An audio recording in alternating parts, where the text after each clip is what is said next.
به یک رساندن دست و سر ده حجر اسود تو جنت نمیری.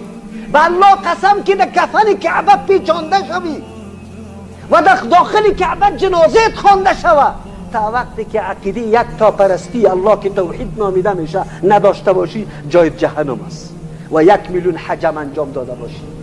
به حاجی ما گفته شده که اینطور گپ است.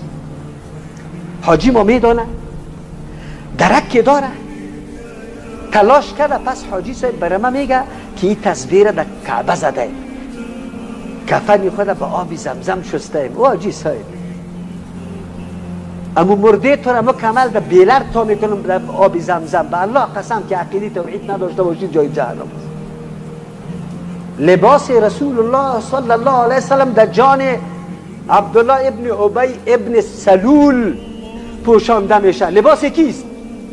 لباسی که به جسد مبارک رسول الله صلی الله علیه وسلم خورده، او در جان از او پوشانده میشه، نجاتش میده.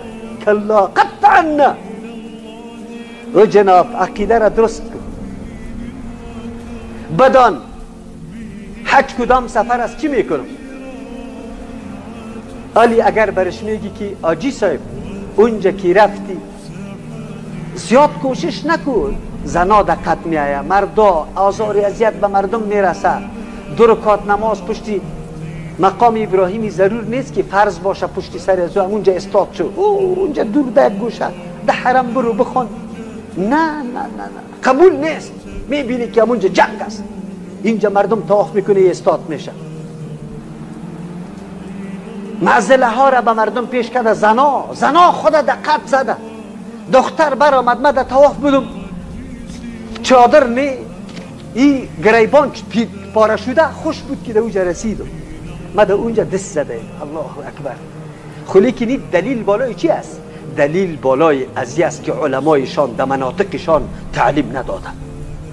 علمایشان در مناطقشان مردمی خود در تاریکی نگاه کردن، دین برش به وجه احسن نشان ندادن.